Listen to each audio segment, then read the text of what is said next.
Well, good evening, everyone. On behalf of the League of Women Voters of Fairfield, along with my co-president, Bryce Perry, I welcome you tonight to our 2019 Candidates Forum, featuring those individuals who are running for a seat on the Board of Education and the Board of Finance. And I extend a sincere welcome to our candidates this evening and a sincere thank you as well. Your willingness to serve the community in an elected capacity in Fairfield is greatly, greatly appreciated. The League of Women Voters is a grassroots, nonpartisan political organization of women and men. We build citizen participation in the democratic process by providing nonpartisan information on issues and on candidates through hosting debates such as tonight, sponsoring the Fairfield Voters Guide, which will be available solely online this year. Additional special thanks this evening to Fairfield League members, especially Joyce Flynn and Crystal Ferrandino, who coordinated this evening's events, and to our volunteer timers, and runners and question reviewers. We extend our heartfelt gratitude to you for your time and commitment to our League's most important mission. I would especially like to recognize and thank FairTV Commission for filming these debates and showing them on the government access TV station, Channel 79. And finally, I am pleased to introduce tonight's debate moderator, Mrs. Charlotte Garrell. Well known in Fairfield for her civic contributions, Charlotte served on the Board of Education for 11 years and is a 50-plus member of Fairfield's League of Women Voters, where she served as president for many of them. And she's currently a member of the League of Women Voters of New York City. She is known and highly regarded for her debate moderating skills and experience, and we are very, very fortunate to have her with us this evening. With that, I'm going to turn the mic and the podium over to Charlotte. Thank you so much.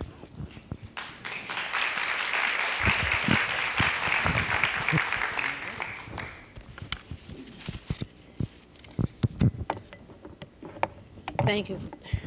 Thank you for that kind introduction.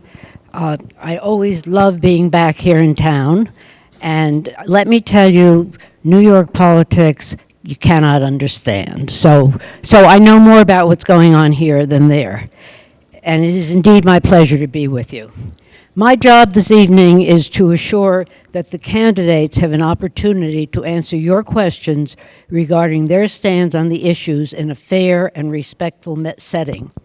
Our goal is to provide you with the knowledge to help you make informed choices on Election Day. The candidates for the Board of Finance, who are seated here, will be followed by candidates for the Board of Education. Each debate will be conducted in the same manner. We will be following what we call a modified cumulative time format, which allows for discussion and debate on the issues. Each candidate will have a total time of 7 minutes to answer the questions or to rebut during the debate, plus 2 minutes for closing. Once a candidate reaches 7 minutes, no further comment is allowed until closing remarks. Each speaker has a timer and will be able to measure their use of time against the others. Candidates are not allowed to save up time during the questioning and use it to make a speech at the end. And the questions come, the seating positions of the candidates, the order of responding to questions, and the order in which they will deliver their closing statements were determined by a drawing prior to the program. The questions come from you, the audience. If you have not already done so, please write your questions and a League member will collect it. Only one question on a card, please, and questions are screened for appropriateness, duplication, legibility, and avoidance of personal attacks. If you have not already done so, please silence your cell phones or any other, I love it, everybody, you see everybody move when you say that, or any other devices that sing, beep, or make a noise. In the interest of time and courtesy to the candidates, please hold your applause until the end. And this debate is being broadcast by FairTV.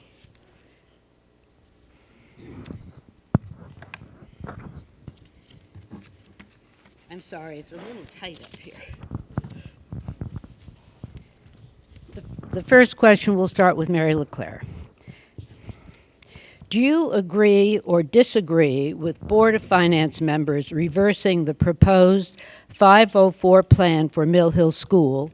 Why or why not?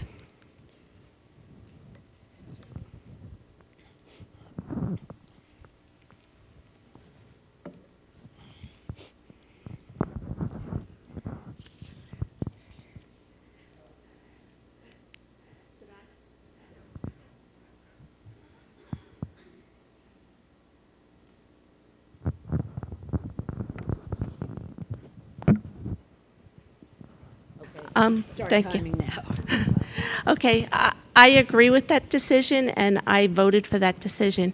The reason was because I believe that we can't build too much excess space in town because it's very costly to maintain that extra space.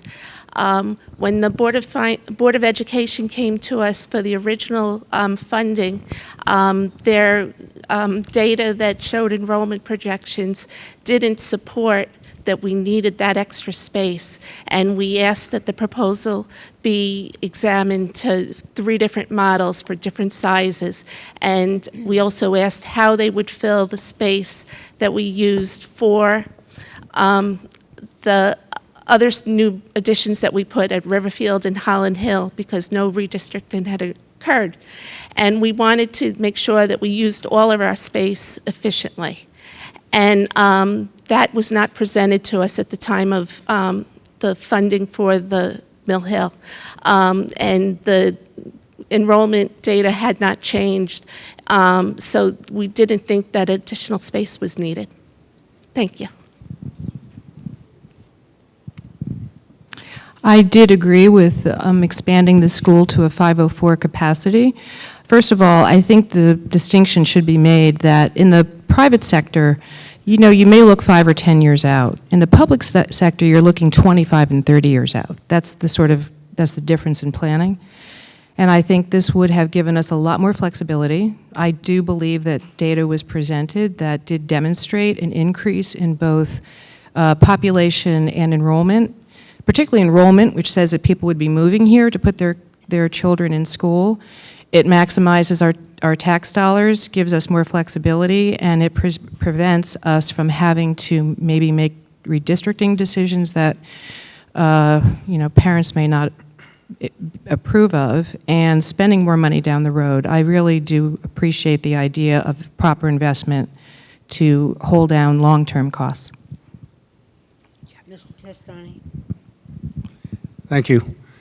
I would have voted along with Mary in terms of the Mill Hill project from the perspective that a more efficient way of distributing class space, of distributing population, of enrollment. In the time that I had lived in Trumbull, we had seen enrollment numbers decrease. There was a large $60 million plus addition to Trumbull High School that wound up not being efficient use of taxpayer money. And that would have been my concern, and therefore I would have voted along with the Republican colleagues to keep the Mill Hill project at a lower number and have the space used more efficiently and effectively. Thank you. Ms. Charles?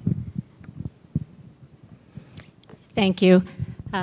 I disagree with the decision that the board made. I would have voted to keep the school at a 504. As Liz pointed out, we are making decisions about facilities that are looking out 30, 40, 50 years in terms of a school building. We had data that indicated that enrollment would increase, and the bottom line was we ultimately spent over $20 million on a renovation that ended up with less capacity than we started with. And the differential in price to create the 504 was minimal, particularly after considering what the state reimbursement would have been. And at a moment when interest rates are low and when our ability to bond can help us, do it at a very efficient rate, I personally believe it was a decision that was penny wise and pound foolish. Thank you. Would the candidates speak directly into the mic? It's a little hard to hear. Yes, I'm sorry. Will everyone please speak directly into the microphones? Thank you very much. The next question, we will start with Ms. Zezima or Zezima or Elizabeth. Can I just say Elizabeth? Just say Z and you've covered. Thank you. In order to avoid an increase in taxes, would you decrease services, and if so, which ones? Well, there really are only three ways to decrease taxes. You raise the mill rate, you cut services, or you grow your grand list and encourage economic development. I think the town has to come together and decide what services they think we could do without. We certainly understand there's a difference between essential and non-essential services. So the essential services naturally are schools. Non-essential, DPW, library, I consider that essential from a different standpoint. So I would not particularly pick anything that I think should be cut. It also depends on efficiency. Are we over capacity in something? You know, I don't know what the economic drivers of the potential service is, and I don't know where it stands with respect to catching up on lower increases that have been voted down, or the need to have more money in that budget. Could we find more efficiencies? I am sorry to punt on this, but I really cannot sit here and look at everyone and say, here's the service I would cut for you. It would be a very difficult decision, and I think it should be a strategic one, not something that I can hypothetically say that I would cut from our town budget. Thank you, Mr. Testani. Thank you. I would try to avoid an increase in taxes, certainly at the expense of cutting any services. However, having said that, part of the process that the Board of Finance undertakes is a complete review of each department, how they present their budget, where the monies are being spent, both on the town side and the Board of Ed side. So one of the things I would want to incorporate in my time on the Board of Finance would be to make sure that the funds are being spent in a fiscally responsible manner, to make sure that the departments are allocating their funds properly.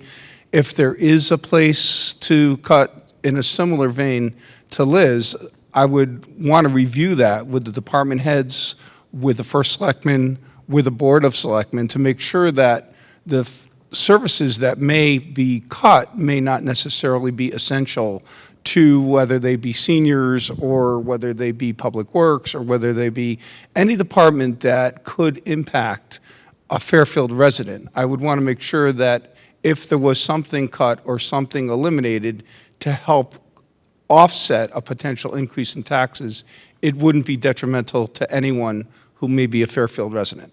Thank you. Thank you, Ms. Charlton.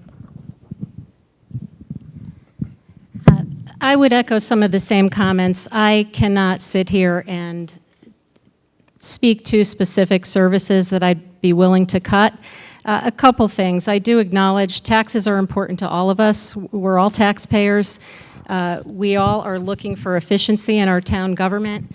We have managed our expenses pretty efficiently, I think, over the past years. We've had tax increases of roughly 2%, which is around the rate of inflation over the last 5 years. And so, you know, that's a good statement in terms of the efficiency in which we've delivered services to the town.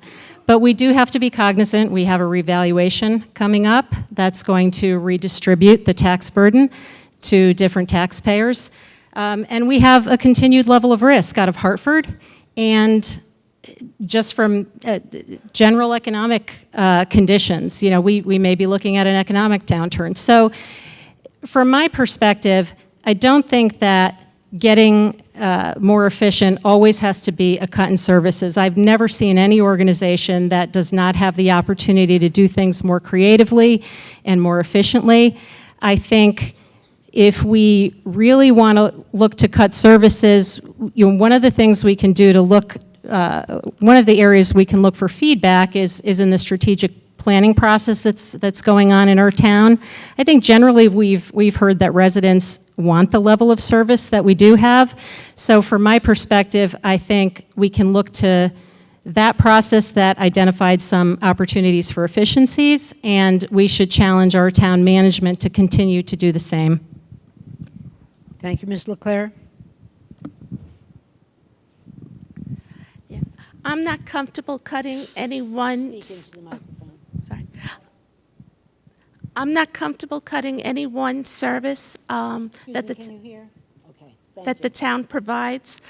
We've been waiting for the Strategic Planning Committee to come up with a plan and to advise us on those very issues, and that they have interviewed everyone across the town at many different levels, trying to determine those type of things.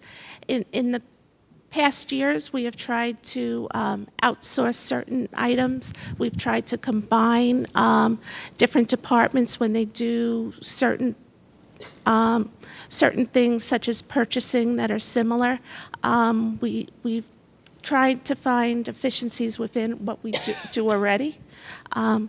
So I think that's the best way to cut back on our expenses. Thank you. The next question will begin with Mr. Testani, please.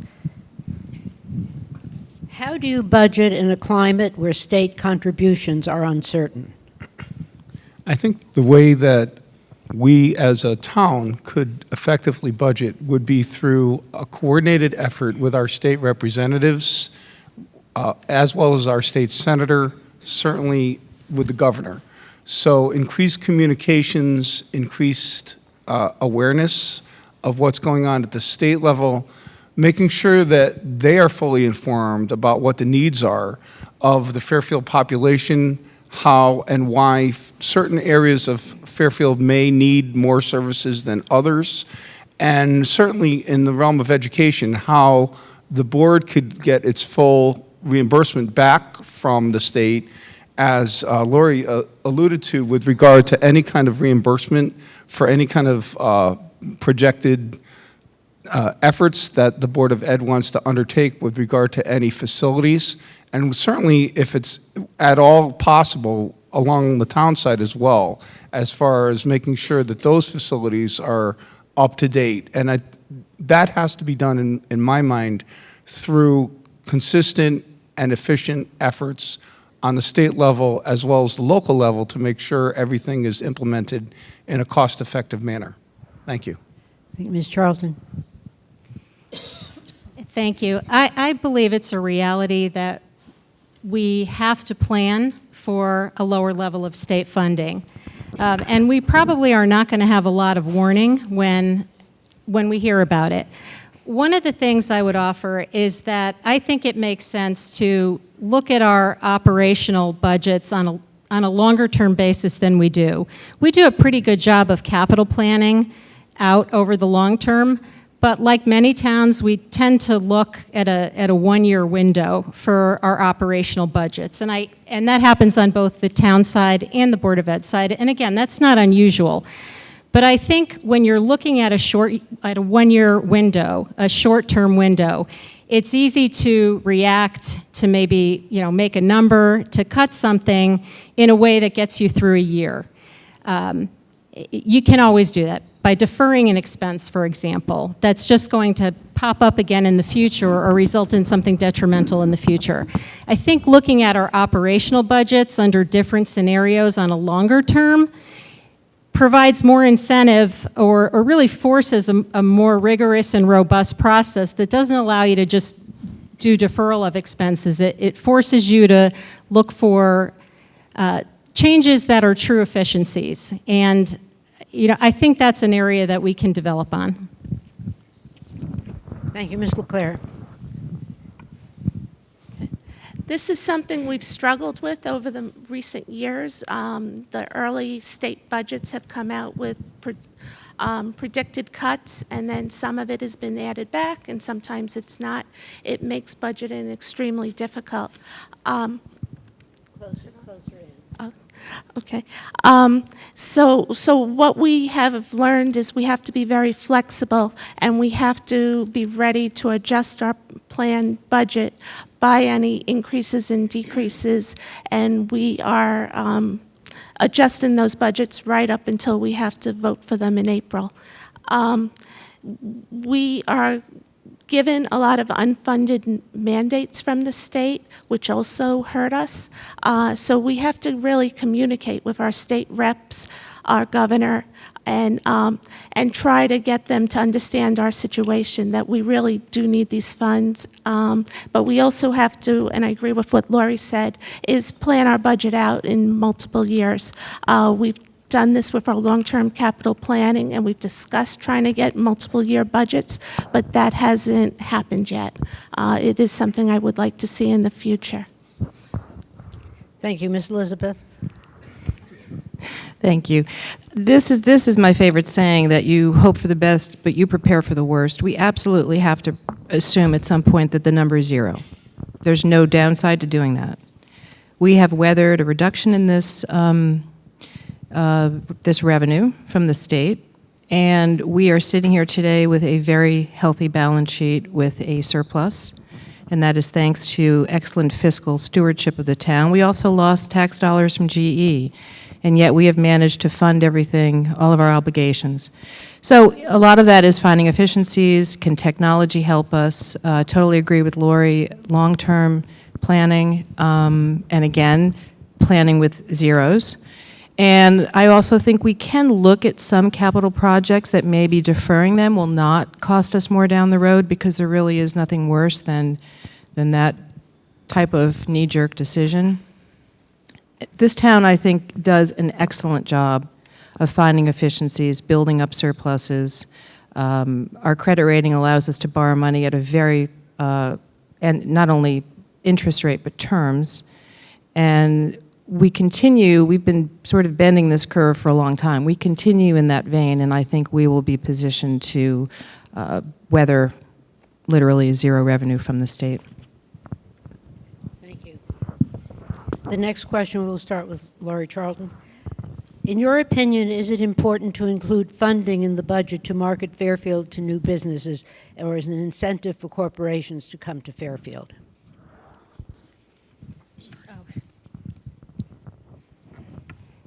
Yes, in short.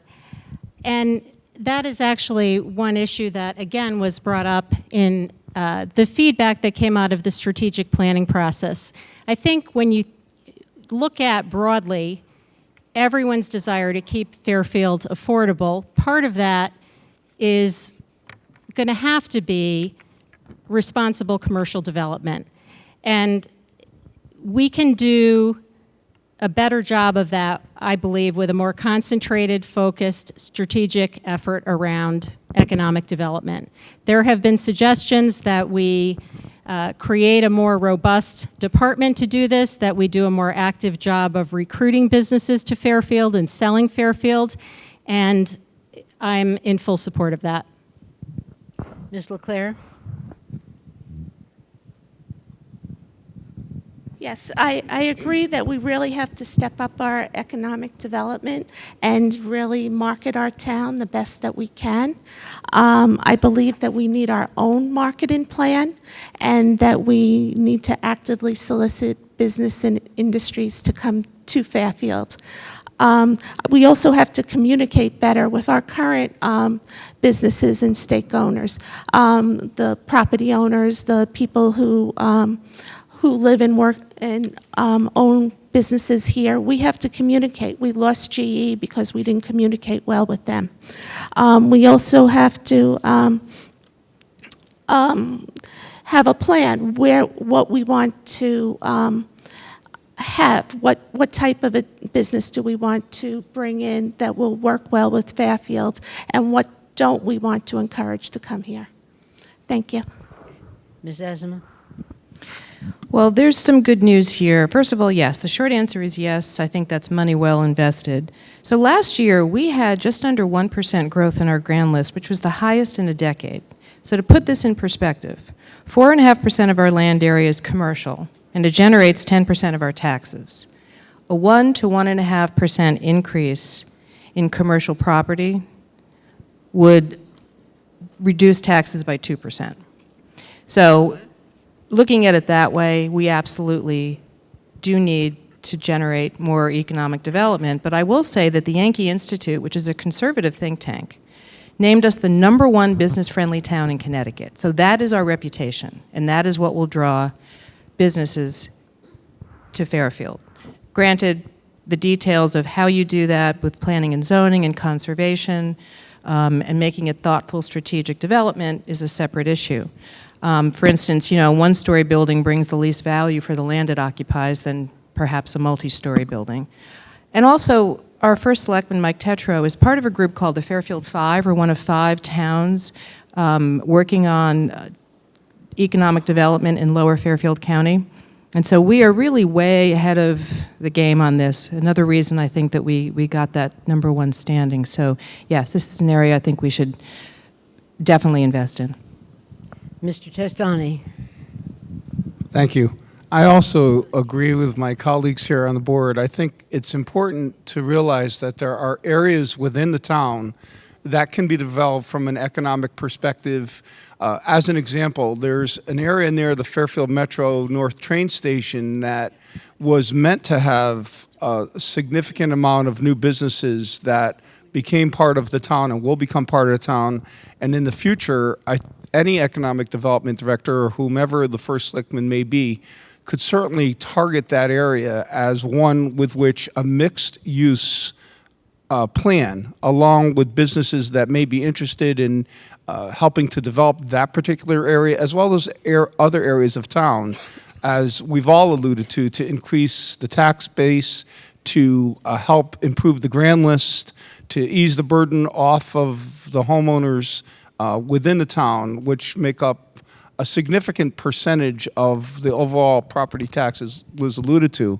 I think it's important for myself that, or Lori or anyone that Liz and Mary, all of us have, you know, various experience with corporations, can think of ways to help market and advertise Fairfield as a place for businesses to get attracted to capitalize on the AAA credit rating, to help promote the infiltration of these extra employees that, again, the businesses themselves, because of their presence, will help alleviate any considerable tax burden in the future. Thank you. Thank you. Next question, Ms. LeClaire. How well does the current budget process work? How might the process be improved? Well, this year, the problem we had encountered in prior years was that we would go through the whole budget process with the Board of Selectmen and have all the hearings together. And we found that we had a timing problem, that the Board of Selectmen would then have time to make changes and adjustment to the budget, and we'd have one night to review their changes. And we looked at the charter, and we found that we really weren't following the charter, so we tried a new process, and we tried to follow the charter. And so the Board of Selectmen reviewed the budget first, and then we had 30 days to review the budget, but we already knew their recommendations. And I think that was actually very helpful to us. It gave us more time to understand what they were thinking and more time to make our decision on what to support on the budget. Thank you, Ms. Azema. Thank you. I have to agree. I think it really did a lot to streamline and synthesize the process. I wasn't sure at first, but I believe that it gave us ample time to review the budget, to hear from every department, for the public to have plenty of input, and for us to do the sort of careful, thoughtful, strategic planning that's required. Of course, it isn't the first time that we do that all year. It's a culmination of capital planning. Throughout the year, we are leading up to that event. So I'm extremely pleased with the way it went, and I think we have a very good process. I feel comfortable as somebody voting on this budget that we have a platform on which I feel I have the absolute confidence on what I'm voting for. Thank you, Mr. Testani. Thank you. As someone who has also served on the Board of Finance in the past, obviously Fairfield has made some changes to make it a more efficient budget process overall. One of the things that I personally would like to see, as someone new coming onto the board, would potentially be more input from the citizens of the town.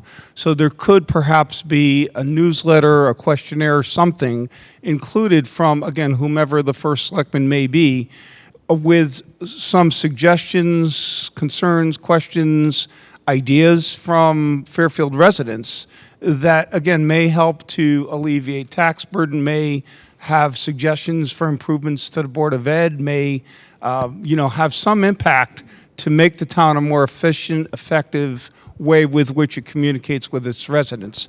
That's just one idea that I think may help the overall budget process be one that's more palatable to the public overall. Thank you. Ms. Charlton. Thank you. I will defer to Mary and Liz with respect to how well the budget process works. I'm glad to hear that the board felt that they had adequate time to review it. It's a critical role that is played. The only other suggestion I would have, besides what's already been mentioned, is just to reiterate the point about looking at some long-term operational planning versus a one-year horizon, and particularly given that we have a significant amount of our costs that are driven by multi-year contractual commitments. If we look on the Board of Ed side, on teacher contracts, and on the town side as well, we know a lot of that. And if we pursue a process that not only comes from the bottom up in terms of potentially town or citizen input, but certainly from department input, but also top down in terms of starting out with what we believe will be affordable, appropriate, palatable in terms of our mill rate, then I think that can give us a better opportunity to make decisions that will serve the town well on a longer-term basis. Thank you. The next question, we will start with Ms. Desma. What advice would you give to the new superintendent of schools regarding his interactions with the Board of Finance and the budget process? Well, just so the public understands, we do approve their budget. We do not tell them how to spend their money. So with respect to the process of collaboration, we certainly do like to understand every moving part in that budget, what their needs are, what outcomes are, where more investment is needed, where efficiencies could come from. So I think the more that we interface, the better. And I would also welcome, again, not in a managerial capacity, if you will. It's not in our purview. But I do think that the more we understand the different aspects of their budget, again, what their needs are, understanding when they come to us and say, look, we may want to hire more mental health and special ed teachers and staff to prevent having to outsource students, and that is, I think, one of the fastest growing parts of the budget. Thank you. 7 minutes. Sorry. Mr. Testani. I was thrilled toward the end to have met Mr. Cummings just as he was introduced by the current Board of Education as the new superintendent. I met him briefly, but from what I read of his background and from my interactions with him initially, I'm thrilled with the opportunity to be able to work with someone so progressive and so easy to communicate with. And like Liz, I would want to have an understanding of how the dollars get spent and what the rationale is from the Board of Education on how they allocate and appropriate the dollars. So as an example, I would want to make sure that appropriate dollars are spent from a facilities capital improvement perspective. I'd ask where the dollars are being spent for technology enhancements or improvements. I would want to make sure that some of the funds or most of the funds are being spent on, child's education. Thank you. Thank you.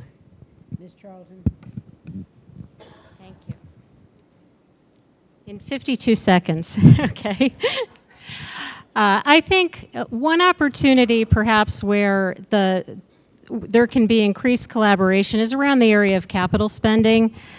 Again, I had mentioned this earlier, but we are at a moment where interest rates are low. Our debt service is relatively modest, and we do want to stay within the town's policy in terms of the cap that we have on our debt service as a percentage of our gross expenditures, which is 10%. But we don't want to be too conservative either. That borrowing at the right time, investing at the right time can have a very significant impact on our long-term costs if we do it strategically and do it well. So we have a lot of different things on the long-term plan, what's called the waterfall, in areas of the town and the school. And I think a strategic look at what might be fast-tracked, what should be prioritized, between all the bodies and the appropriate parties is the right thing to do for the town. Thank you. Ms. LeClaire.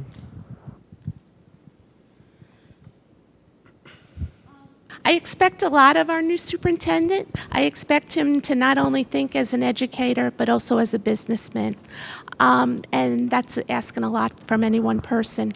But in the past year, actually the past couple of years, I think the Board of Ed has done an excellent job at our quarterly review in managing where they're over budget and how they're going to fill those spots and areas and come up with the funds. And they've done a pretty good job presenting that to us each quarter and how it changes throughout the year. Most of their issues are early in the year, so they have time to plan their spending, and they've been doing a pretty good job. Thank you. I'd like to thank all the candidates, not only for their participation before we do the closing statements, to say thank you for keeping within the time guidelines so well. We will now do the closing statements. If the timers would please clear their watches, whatever you're timing with, just clear it, and we will now start with Ms. LeClaire. 2 minutes. Okay. I thank you for coming tonight. I bring to the Board of Finance over 30 years of financial and accounting experience as a certified public accountant. I am very proud of my 18-year legacy of providing input into fiscal responsibility while maintaining our high-quality schools and services and implementing long-term planning. I have worked hard to reduce tax increases while maintaining excellent schools and providing the level of service our residents expect. We have been adamant that our budget is balanced, projected revenue is realistic, and the town's pension plan is fully funded. We have improved our undesignated fund balance because we understand the importance it holds in maintaining Fairfield's financial stability and AAA bond rating. We have addressed our school space issues and worked to improve security, technology, eliminate portables, and are proactively maintaining our town and school buildings. We have compelled the administration to put together a multiple-year capital plan. We took advantage of historically low interest rates to reduce the town's debt.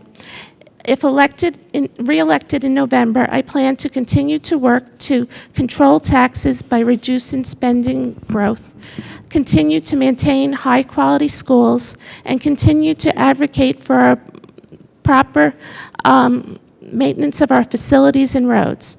The current issue is the fill pile and the significant financial effect that it has and will continue to have on our town budget, reserves, and bond rating. As chairwoman of the Board of Finance Audit Committee, I will continue to oversee the review of how our internal control procedures allowed the issue to occur. This is an ongoing process to which I will use my experience as a trained professional auditor to help protect your tax dollars. I thank you again for your support. Thank you to the League of Women Voters and for all of you coming out asking such important questions on important issues. Why am I running? I was raised to believe in public service and giving back to my community. Volunteering to serve the residents of Fairfield in this capacity is the perfect fit for someone with my 40 years of business experience and the desire to keep us the crown jewel of Fairfield County. I have a passion for this town and a commitment to keeping it both desirable and affordable. When Fairfield prospers, we all prosper. My 2 terms on the RTM, service on local not-for-profit boards with budgetary oversight, and my 2 years on the Board of Finance allow me to utilize my skills, experience, and commitment to thoughtful, bipartisan fiscal stewardship of our town. I will always vote to spend our tax dollars wisely and continually improve the quality of life. What do I stand for? Making Fairfield the best value for a shared investment in this community. I advocate for identifying greater efficiency, modernizing systems, finding savings through the use of green and alternative energy, and of course, strategic economic development. I do not believe in short-sighted decisions that cost us more in the long run at the expense of making sound investments that return actual value. As our board chairman, Tom Flynn, said at the last forum 2 years ago, we cannot cut our way to prosperity, and I agree with him. That's one concept on which a Republican and a Democrat can and should agree. In a municipality, every tax dollar you spend comes right back to you, the investor. I am committed to delivering a return on that investment in a way that ensures our fiscal health while maintaining affordability and, more importantly, economic diversity. Based on feedback I have received from residents, volunteers, and town employees about the treatment some have received when coming before our board, I am committed to improving civility and performance and fostering a greater bipartisan atmosphere. I strongly advocate for our board to always act within our legal scope of responsibility, to conduct ourselves with decency, and to make prudent decisions on behalf of all residents and stakeholders free of partisanship. I call on our Chairman Tom Flynn to ensure we are abiding by parliamentary procedures. Thank you. Excuse me, Mr. Testine. Thank you. And thank again, everyone, for coming. Thank you to my colleagues up here for engaging in the conversation tonight. As a candidate for the Board of Finance, I bring significant experience as well and knowledge that will bring a direct positive benefit to Fairfield in the years ahead. I have a Bachelor of Science degree in education. I'm employed currently as a vice president for Icon International in Greenwich. It's an Omnicom company. For those that know, it's a New York Stock Exchange corporation where I negotiate multi-million-dollar contracts on a daily basis.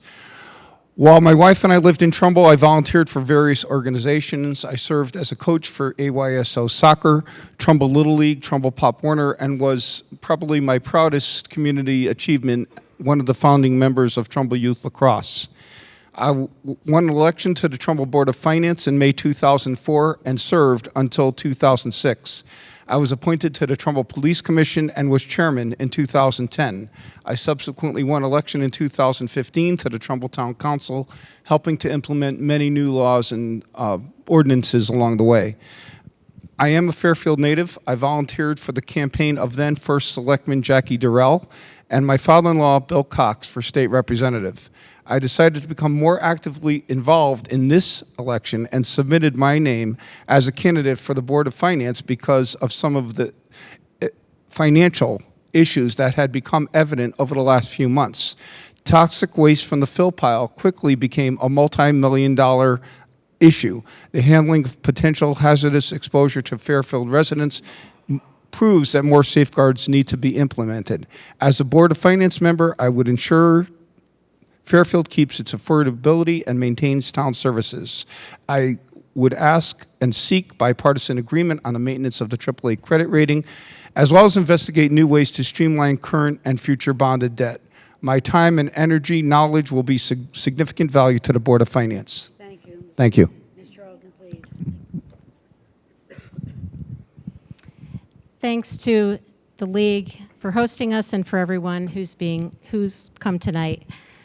I'm running for this board because I love our town, I'm passionate about serving our community, and I believe I have exactly the right experience and skill set to do this work. My background is 35 years of business experience. I'm a CPA, I've been a CFO. For the last 15 years, I've been a partner in a global accounting firm. And through that work, I've had the privilege of working with organizations and boards of every size, every level of sophistication in the private sector. And while the private sector is very different from the public sector in town government, what's not different is what strong, effective governance looks like and why it matters. It's about independent oversight, but it's also about bringing the relevant skills and experiences forth to challenge management, to raise performance, to surface new ideas, and to be a fiduciary that makes sure our town operates in a framework that's legally, financially, and strategically in the best interests of all of us. As I've been knocking on doors, one of the themes I've heard is the need for better communication, and that there's too much conflict between and within our town bodies, and that residents aren't sure what information they should trust because the tone has become increasingly political. I've seen some of that firsthand, and I do believe we can do better. As we navigate our challenges and opportunities together, we'll have disagreements, but we shouldn't be or act as political adversaries. We're a community, and we need to listen, we need to be transparent with each other, and we need to collaborate, because that always improves the outcome. And my commitment to you is never to lose sight of that. I hope you'll reach out to me if you have questions. I hope to earn your vote, and I hope to get to work on behalf of Fairfield. Thank you. Thank you to the candidates and to the audience.